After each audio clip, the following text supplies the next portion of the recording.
Jornalista Paula Litaif aqui no podcast Cenário na COP. A Cenário está fazendo a cobertura da COP30 em Belém do Pará. Já tinha equipe aqui, reforçou a sua equipe de hoje, 10 de novembro até 21 de novembro. Olha, a ideia é que esse podcast ele possa ouvir jornalistas, lideranças, ativistas, autoridades, gestores, participantes de forma geral da COP e da COP paralela, que é a COP principalmente formada por lideranças e ativistas que atuam também na contribuição dessas propostas para redução dos gases de efeito estufa em todo o mundo. E hoje a gente vai aqui iniciar Cenário na COP falando de bastidores do jornalismo.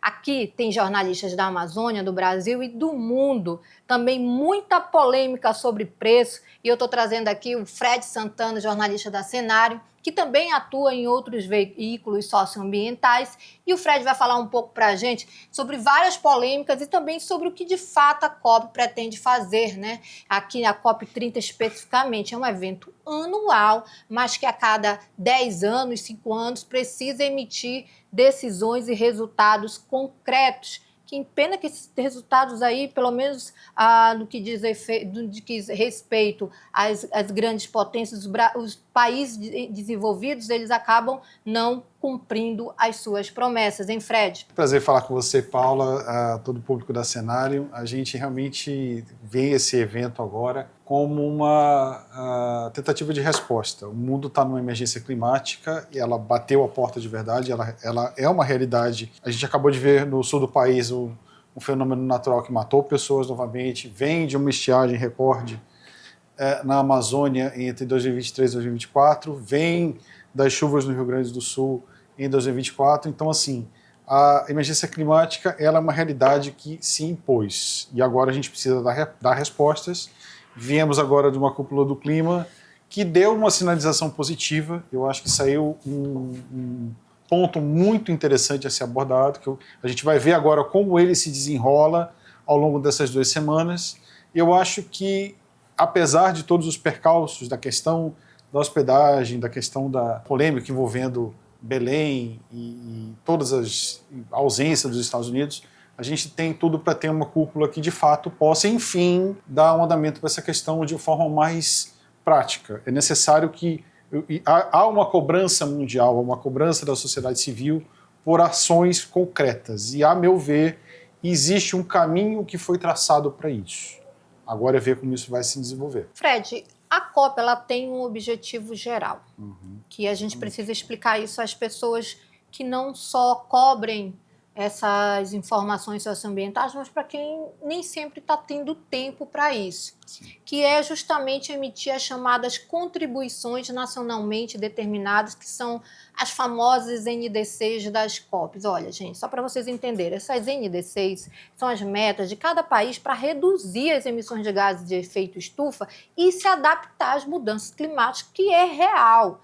Há muito negacionismo ainda em torno disso, negacionismo ideológico, mas o que as pesquisas e agora o que você, cidadão que não precisa ser pesquisador, pode ver que de fato há essas mudanças climáticas. Agora, como reduzir e como mitigar esses efeitos é o que essas autoridades precisam apresentar em contribuições agora, nesse evento. Estados Unidos não está. China se recusa a seguir padrões mundiais, a gente sabe disso, ali muito voltada à industrialização e muitas vezes aquela industrialização sem atender às leis trabalhistas e ambientais, também isso é fato. E agora, o que a gente espera a partir deste momento, 10 de novembro aqui na COP, para que a gente possa, de fato, ter a emissão dessas NDCs dentro da realidade, porque não adianta querer dizer que prometeu uma coisa que não vai cumprir. Eu gosto de fazer uma comparação como se fosse uma dieta. É como se o mundo estivesse precisando de tratamento médico e precisasse fazer dieta para isso. Dieta é uma coisa que ninguém gosta de fazer, porque corta na carne, porque corta prazeres, corta uma coisa que a gente precisa e quer fazer. Né? Que nem sempre a gente precisa. Né? Nem sempre a gente precisa, mas imaginando como se fosse o caso de uma necessidade. Sim. Se o mundo realmente precisa. Ponto. Para fazer essa dieta, essa redução de emissões, é preciso financiamento. Porque, na prática, o que a gente está dizendo é o seguinte, olha, essas atividades que você faz, elas emitem muito carbono, você precisa diminuí-las. Como a gente faz isso? Financiamento. Saiu agora, na cúpula do clima, uma sigla que provavelmente vai ser a próxima grande importância mundial, que é a TFFF, que é Tropical Forest Forever Facility. É como se fosse uma taxa de contribuição para países em desenvolvimento, para que eles possam... É um fundo de financiamento para a manutenção de florestas de países em desenvolvimento. Esse T3Fs. É aquilo que é o fundo que vai garantir que essas economias em desenvolvimento possam preservar florestas, sendo compensadas financeiramente para isso, para que a sua economia não seja impactada. O fundo começou com um valor simbólico que o Brasil começou, e desde então vai sendo municiado, está sendo municiado por outras, por países, e pode também entrar a iniciativa privada. O desafio é fazer com que esse fundo atinja a meta e estabeleça um critério para que ele possa ser distribuído. E isso é o que a gente vai ver agora. Como isso vai ser possível? Então, assim, para mim, é um avanço que eu não esperava, porque sempre foi um grande entrave das COPs, e isso acontece desde o Acordo de Paris, porque assim, olha, a gente tem que fazer, as NDCs têm que ser cumpridas. Cada país estabelece a sua, é uma coisa que não é vinculante, ou seja, não é algo que o país é obrigado por lei, sob persuasão a cumprir, mas é uma coisa política em que você sinaliza para o mundo que você quer contribuir, quer realmente deixar de desmatar, enfim, de emitir carbono, você quer contribuir com a questão climática. E o ponto é, esse fundo chega no momento em que agora diz assim, olha, agora a gente vai ter uma fonte de financiamento e vai ter que abastecer os países com ela. Agora, como se mede, quando se fala em dinheiro, em fundo, é sempre um problema. A questão política, ela sempre entra em cena, porque você tem, de fato, que estabelecer regras entre pessoas que literalmente falam linguagens diferentes. Então, assim, é um grande desafio. Mas eu, sinceramente, me surpreendi, porque eu não imaginei que isso já teria uma coisa tão bem definida, já tão bem estabelecida. Isso me deixou otimista. Eu acho que... E, assim, há quem fale que a ausência dos Estados Unidos é sentida, isso, a questão da China, que você falou, realmente também, em alguns pontos, é um fator complicador, porque o tamanho da economia dela e a industrialização dela emite, de fato, uma quantidade muito grande de carbono. Apesar, eu acho que nessa ausência e nesse complicador, você ter esse fundo faz com que você, olha, já é uma coisa que é estabelecida em um cenário complexo. Então, assim, já é uma coisa que diz, olha, a gente vai negociar mesmo sem essa grande potência, que são os Estados Unidos, e mesmo com a complexidade da China.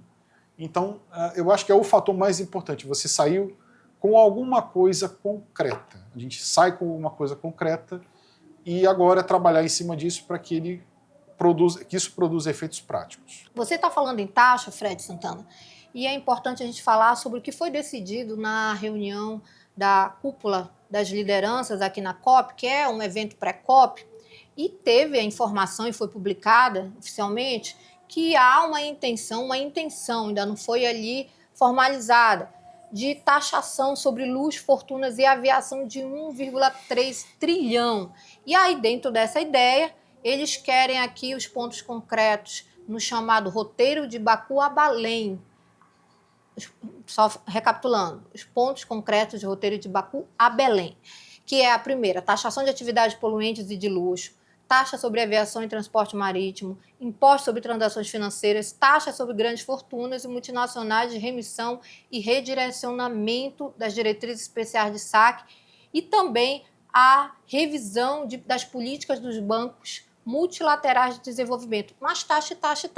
Eu não consigo entender e acreditar que essas grandes empresas vão receber isso de uma forma muito passiva, sabe, Fred?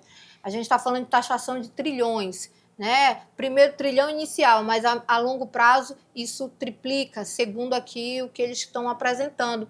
Como isso pode ser visto de um processo concreto no futuro? Eu acho que você foi um ponto central da coisa. E você fala, de fato, onde está o dinheiro, onde está o fundo que pode abastecer essa transição e esse processo. Falando em termos práticos, eu acho que não é poético o que eu vou dizer, é prático. Aqui está uma resposta. Porque é a primeira vez que a gente vê uma COP com tanta participação popular. Pessoas da sociedade civil mobilizadas, articuladas em cima deste tema, ao lado das autoridades globais. Isso tem um peso. E é o caminho, para mim, das pedras. Porque você não vai fazer esse tipo de pressão pura e simplesmente dentro dos gabinetes, dentro das salas de reunião. Isso tem que ser sentido em cada país como uma questão urgente da sociedade. É muito importante que, por muito tempo, a pauta ambiental, de meio ambiente, científica, sempre foi vista como uma coisa muito distante da gente. É muito difícil de entender, é uma coisa que é de ambientalista. E, pela primeira vez, a gente está vendo uma mobilização popular dentro de uma COP. Sim, isso é verdade. Acho que uma das COPs que mais teve protestos, manifestações dos povos tradicionais é essa, de acordo com os históricos levantados. Isso. E a partir desse ponto, se isso se tornar, de fato, uma demanda popular dentro de cada país, com todas as dificuldades e complexidades que a gente vê em diferentes regimes e culturas, ainda assim, eu vejo como um grande ponto de inflexão, que realmente pode colocar como um debate popular. A partir do momento que cada país, cada governo, durante a sua eleição presidencial, sua eleição parlamentar, sua eleição de primeiro-ministro, tiver, de fato, isso posto na mesa como um elemento central para votos de decisão mesmo, de política, aí a gente vai ver uma solução de fato. Porque, como você disse, essas pessoas que você mencionou, elas detêm um poder financeiro, um poder econômico muito grande. Tá, e, de fato, por exemplo, já saíram estudos que mostram que os bilionários emitem mais carbono em um dia que uma população inteira em um ano. Então, de fato, eles são o centro da crise. Há, de fato, uma responsabilização científica desse ponto. É necessário que cada pessoa, isso não se trata de criminalizar ninguém, mas apenas de dizer, olha, se você tem uma responsabilidade maior, você precisa ter a correspondência disso dentro da nossa solução. Você tem que agir proporcionalmente a isso. Então, a meu ver, quando a sociedade civil pega e coloca, não, a gente está preocupado com isso. A população comum, do dia a dia, que tem a sua cultura, se organiza e se articula para isso, eu vejo como algo poderoso. Algo que pode até não fazer frente de imediato, mas se isso crescer e se tornar uma demanda global, aí eu vejo uma luz no fim desse túnel. Obrigada, Fred, pela tua participação aqui no Cenário na COP. A gente vai continuar aqui debatendo com desdobramentos, falando com jornalistas, como eu comentei, autoridades, gestores, lideranças e ativistas. Esse aqui é o primeiro momento aqui do Cenário na COP.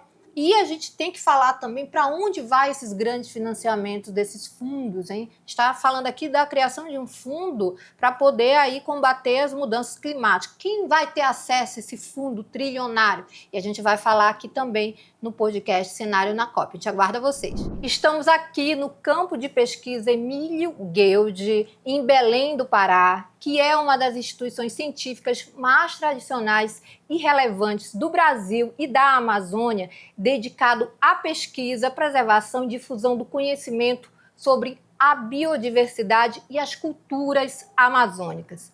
Olha, fundado em 1866, ano que vem faz 160 anos, o museu combina acervo histórico, coleções etnográficas, zoológicas e botânicas, além de ser um parque zoobotânico que funciona como um verdadeiro laboratório vivo. E por que a Cenário está hoje aqui? Hoje é 10 de novembro, início da COP30, início oficial da COP30 aqui no Pará, e vai até 21 de novembro.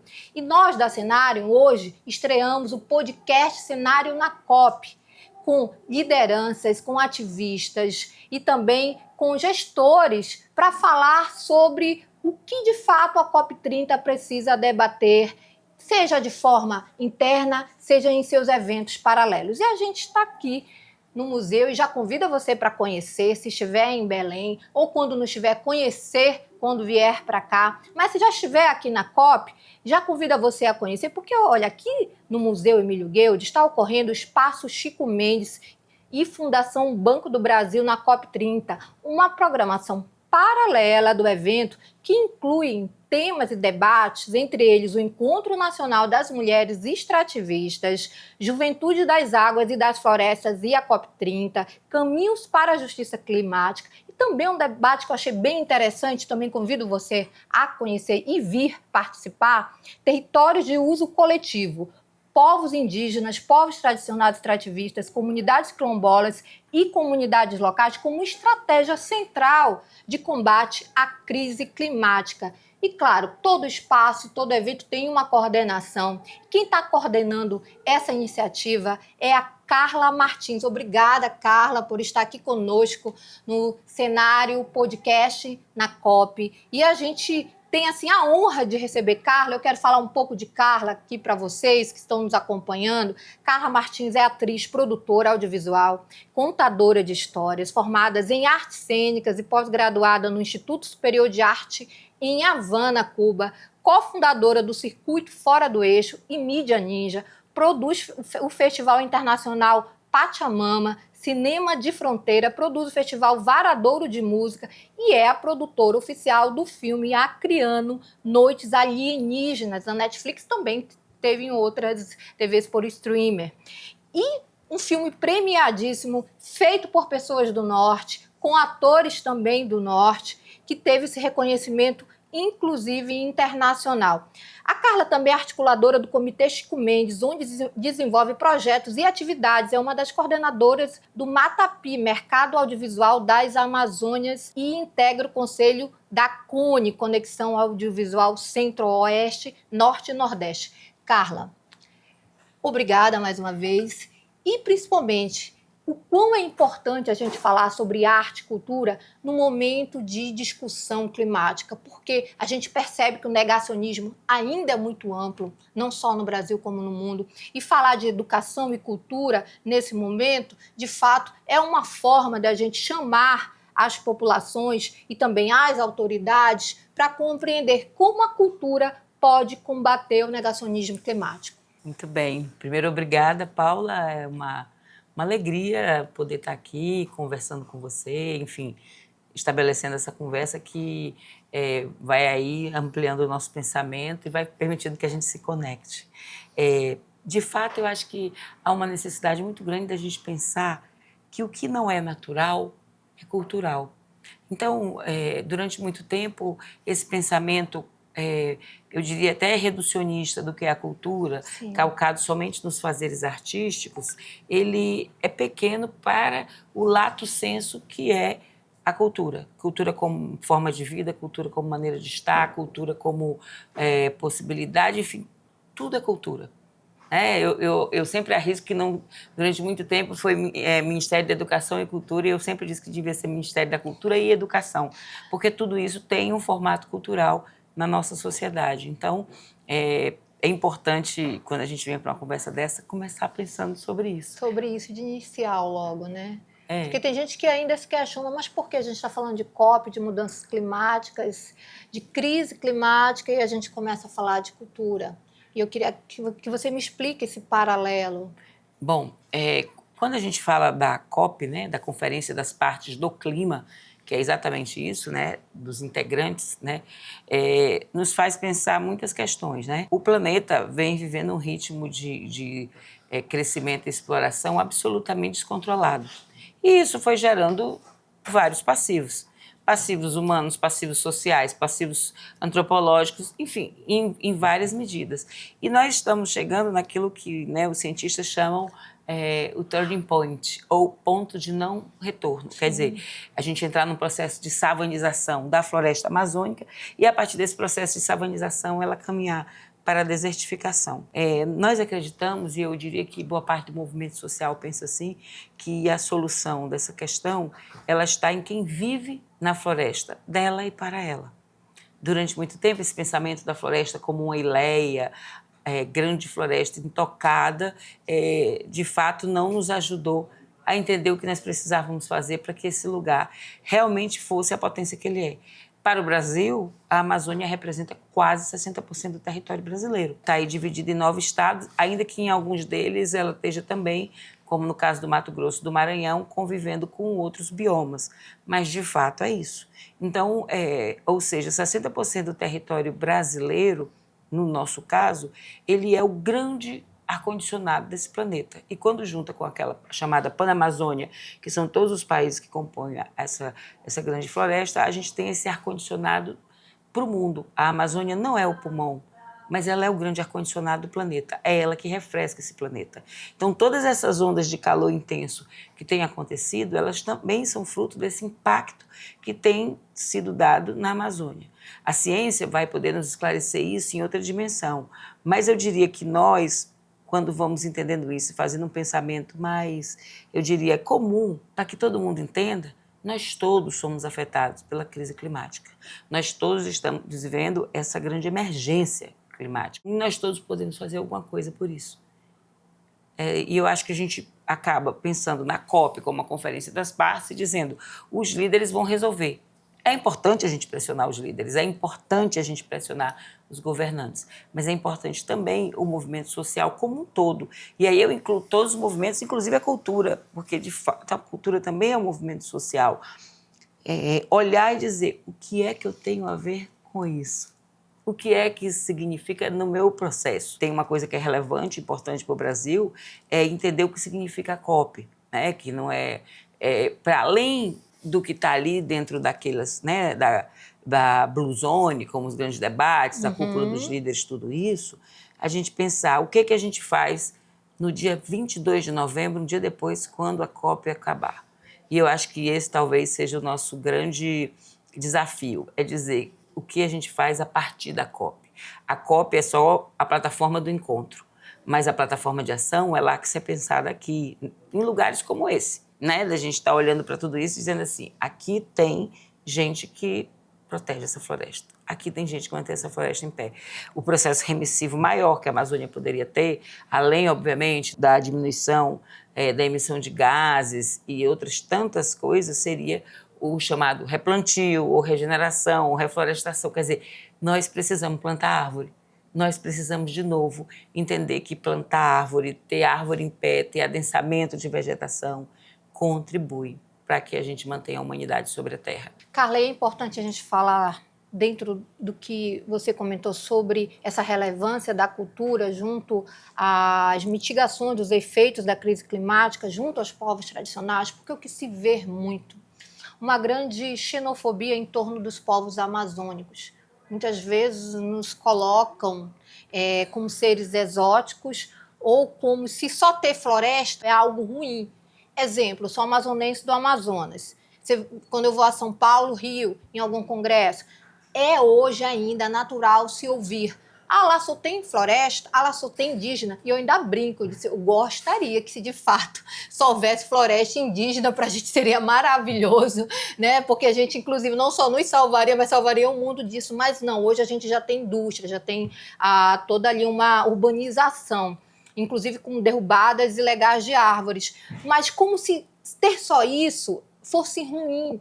E a cultura, ela justamente ajuda a combater essa xenofobia. Não só pela questão de como os povos estão ali na linha de frente, isso já é provado que eles sempre estão na linha de frente dessas mitigações dos efeitos da crise climática, porque quem causa a maior crise climática não é nem o Brasil, né? São aí os outros países que, inclusive, os Estados Unidos nem está aqui, por exemplo, para poder se comprometer com alguma coisa. Mas principalmente também no combate às ações criminosas. No ano passado, o IBAMA informou, confirmado, que 50% de quem atuava combatendo os incêndios florestais criminosos eram indígenas e 20% quilombolas.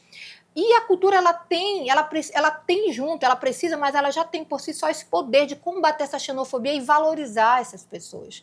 Porque também existe muita questão relacionada a para onde vão os grandes financiamentos. Isso está sendo debatido aqui, né? Existem financiamentos para essas mitigações. E a gente percebe dentro das lideranças, ativistas, e para onde vão, de fato, esses grandes financiamentos? Para as grandes empresas, para as grandes instituições? Eu queria que você pudesse analisar desse ponto de vista de combate a essa xenofobia, né? Porque são 300 aí, povos, 300 línguas que muitas vezes são, de fato, esquematizadas. Como a cultura combate essa xenofobia e como que esses povos aí podem, principalmente, fazer parte desses grandes financiamentos? Tem algumas questões. A primeira é dizer que a gente está sob um pensamento colonizador, Ainda, que né? determinou que toda a régua de validação do que é feito no Brasil Sim. precisa ser sudestina, o que é um equívoco.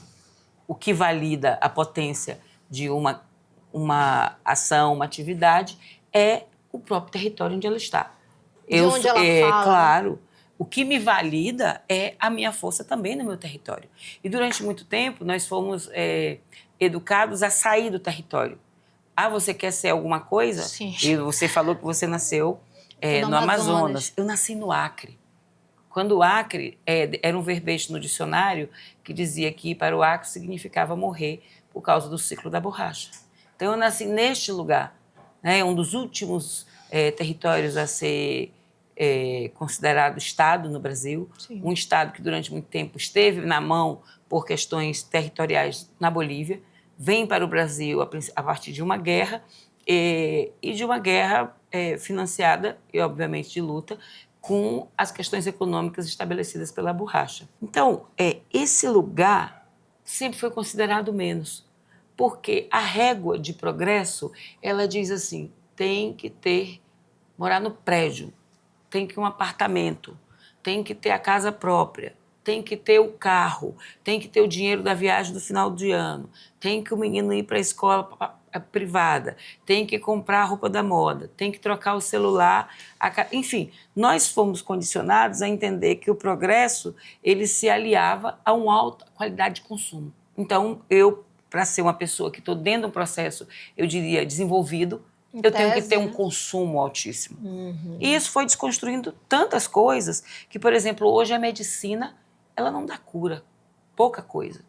A medicina dá performance. Então, você tem pressão alta, eles te dão um remédio para equilibrar a sua pressão.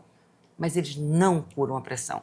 Eles não vão conversar com você e dizer para você que você precisa mudar a sua alimentação, que a quantidade de transgênico que você está consumindo em todas as dimensões... Não abre o debate sobre isso. É importante que você nem saiba. Imensa. Né? Quando a gente vê aquele tezinho amarelo na comida, a gente nem sabe que aquele T significa transgênico e que aquele transgênico significa que aquela comida, aquele alimento que você vai consumir, ele já foi mexido geneticamente. Ele pode ter, inclusive, agrotóxico e a gente não faz ideia. Então, de fato, a própria medicina foi colocando a gente dentro desse lugar. Ah, eu estou com pressão alta. Ah, você tem diabetes? Ninguém vai te orientar para você comer melhor. Hoje até já começa a ter isso, mas as pessoas vão te dar um remédio para o açúcar ficar estabelecido. Ah, você tem um problema cardíaco e ninguém vai discutir com você que talvez você precise mudar uma vida, você precisa ser menos sedentário. Não, vou te dar o remédio para o teu coração diminuir a arritmia ou se estabilizar. Ou seja, a própria medicina ela foi desqualificando os lugares de onde a gente vem. Quem é que tem uma reza hoje em dia? Quem é que tira um quebranto do menino? Você me desculpa. Mas um menino nascido mole, com 5 dias de nascido, todo mole, com diarreia, ele está com quebranto. Não, da minha Leve época para também. alguém rezar e ele se cura. Isso é importante. Não, isso é da minha época também. Eu nasci na década de 80, então isso com certeza, dentro inclusive da área rural de Manaus, minha mãe me levou muito, eu agradeço muito a ela. Então, isso tudo foi desqualificado, que eram questões humanas que nos fortaleciam como pessoas no nosso território. Culturalmente, exato. né? Então, isso tudo passou a ser deixado de lado e a gente passou a ter, preciso ter um carro, preciso ter o telefone celular. Por quê? E esquecendo as nossas raízes, Entendeu? inclusive Exato. querendo abarcar e tentar também internalizar outras raízes que não são as nossas. Se a gente leva isso para lá, muitas vezes é visto de outra forma. E é importante que a gente insista nesse posicionamento, que é o que o pessoal do Pará aqui também faz muito, hein, Carla? Quer dizer assim, é o lugar que a gente está. Como é o meu território? Qualquer lugar tem coisas boas e coisas ruins. Como que eu vivo nesse lugar? Agora, se eu estou debaixo de um discurso super colonizador que diz que onde eu estou é menos, eu acredito.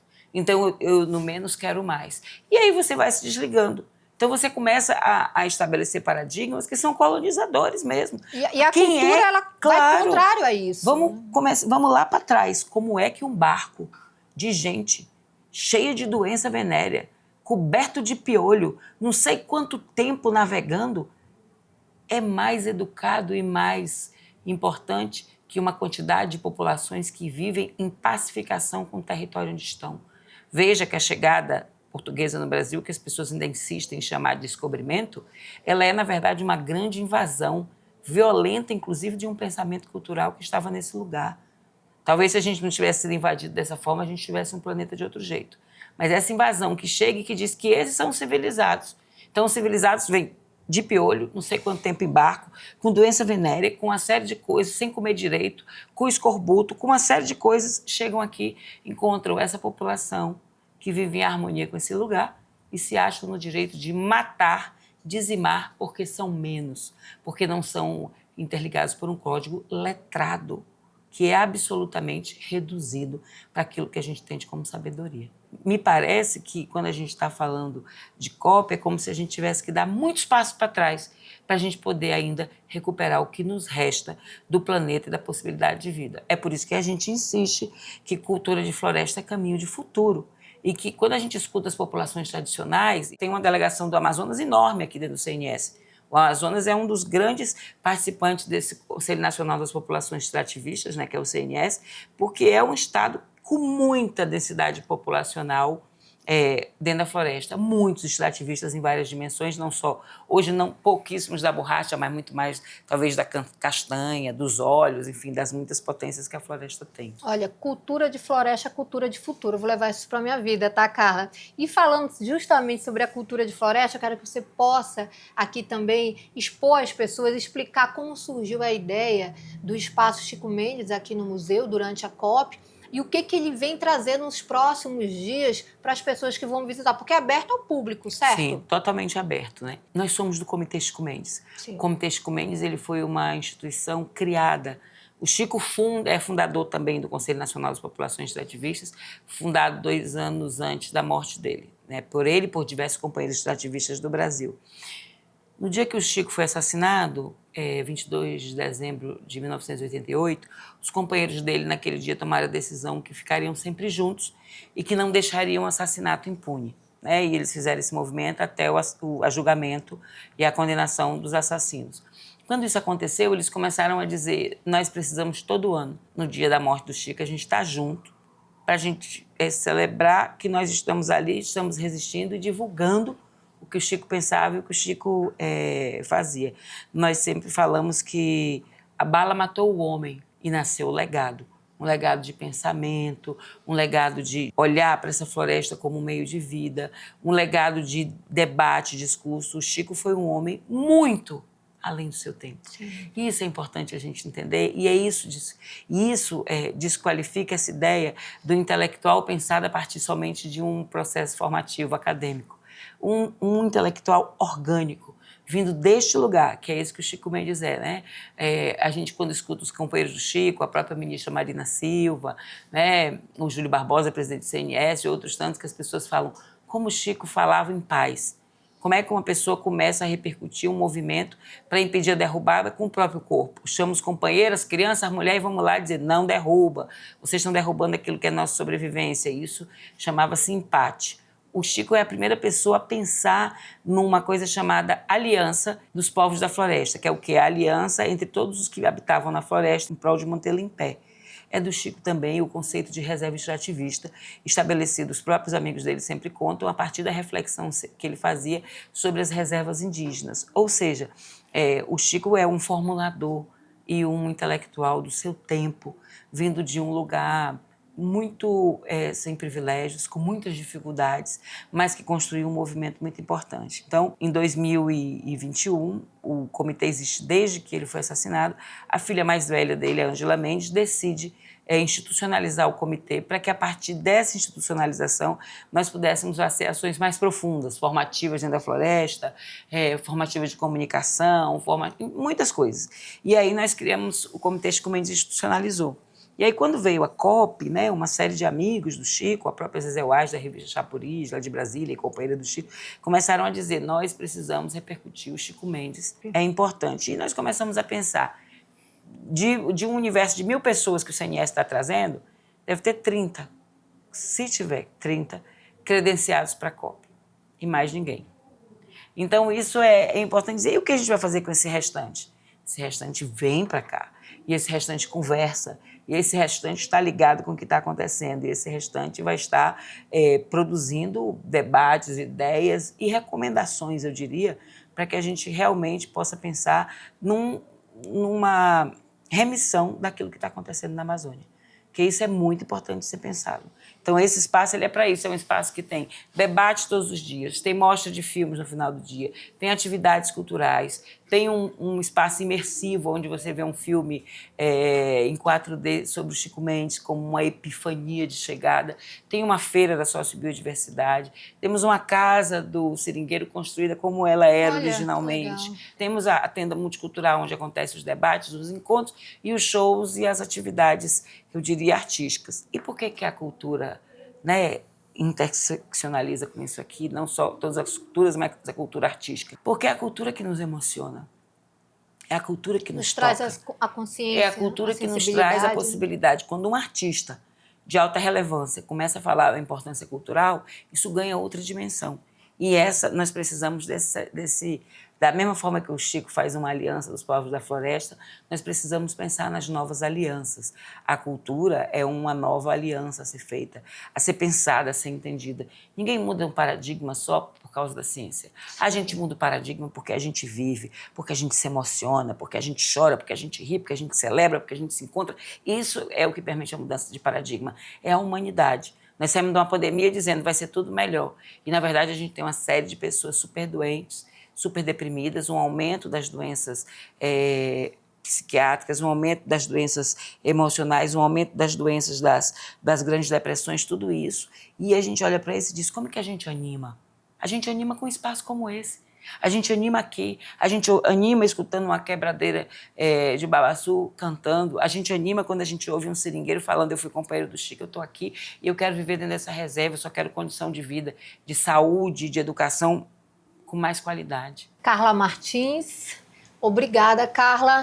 Olha, eu me emocionei aqui ouvindo a Carla porque a gente entende a cultura de uma forma, é ensinada isso na escola e agora a gente aprende, pelo menos eu aprendi, eu espero que as pessoas que estão nos acompanhando aprendam também de quão a cultura é importante nessa questão do combate às mudanças climáticas, às mitigações dos efeitos dessa crise, porque não somos os culpados, a gente precisa sempre deixar claro aqui, não somos os principais, e como que ela está inserida nesse sistema, né? E quando a gente fala de cultura, a gente fala da cultura artística, fala da cultura da floresta, dos povos, e de quanto também a gente precisa compreender o nosso pertencimento cultural. Você tem levado o norte a todo o Brasil, a todo o mundo, e a gente tem muita honra disso. Obrigada, Carla, obrigada mesmo. Obrigada a você, obrigada a toda a equipe que está aqui, obrigada a todo mundo que está aqui junto. A gente só vai fazer essas coisas junto, a gente só vai mudar o mundo junto, a gente só vai conseguir se a gente se animar nos pequenos lugares. Então, eu desejo animação, eu desejo celebração para que vocês sigam fazendo esse trabalho, porque ele é importante, as pessoas... Mais importante que o lugar de fala é o lugar de escuta. E vocês promovem esse espaço. Obrigada, minha gente. E a gente agradece ao Comitê Chico Mendes pela cessão do espaço aqui do Museu Emílio Guild. Obrigada, tá, Carla?